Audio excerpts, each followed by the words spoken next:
Digestive drugs by Douglas and Borland. Phytolacca. The main uses one finds for Phytolacca are in very severe gastric ulcers, gastric carcinomas, and occasionally rectal carcinomas.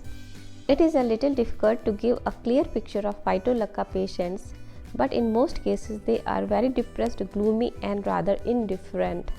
In addition to their local symptoms, they always feel very tired and often complain of generalized bruised pains, a sort of aching pains all over. They are also very liable to severe bone pains, which are particularly troublesome in bed at night.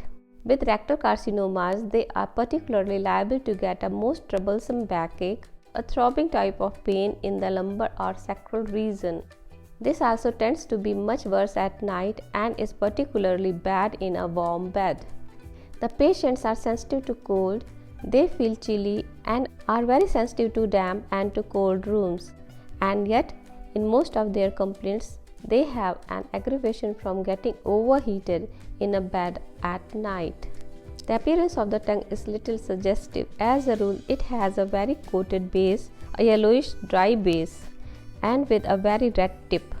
Usually the patients have been liable to attacks of sore throat. They have rather large tonsils and there is often a bluish appearance of the back of the throat and of the pillars of the fauces. They complain of a raw, rough sensation in the throat and of severe stiffness in the neck as if the muscles at the sides of the neck were rigid. In their gastric disturbances, the main complaint is of the pain in the pyloric region.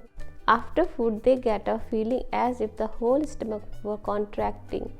They express it as a feeling as if the stomach were being pinched together, and they tell you that soon after a meal they feel a sinking, hungry sensation and then begin to get the pyloric pain, become sick and vomit. The vomit may be variable, but certainly with carcinoma, it usually consists of quantity of blood-stained slimy mucus. In carcinoma cases, there is usually a good deal of pain in the region of the liver. The liver is sensitive to pressure and the pain is very much worse when the patient is turned over onto the right side. As a rule, the gastric discomfort is relieved by hot drinks. In rectal carcinoma, there are one or two suggestive symptoms.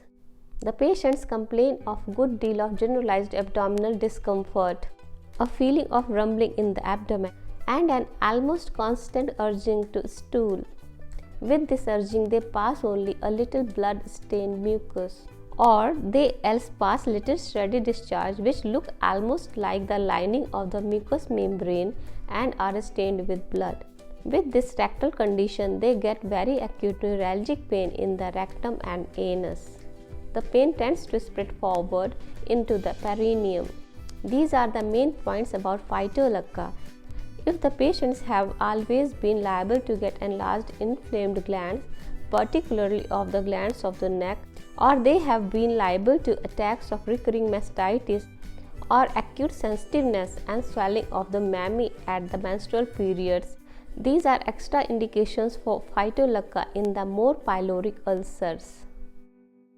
The range of Phytolacca is rather limited, but it does fill a definite gap where one is dealing with these malignant conditions which are very difficult to fit with a drug. This is all for digestive drug Phytolacca mentioned in the book Digestive Drugs by Douglas and Borland. And here, thank you for watching my channel. Goodbye.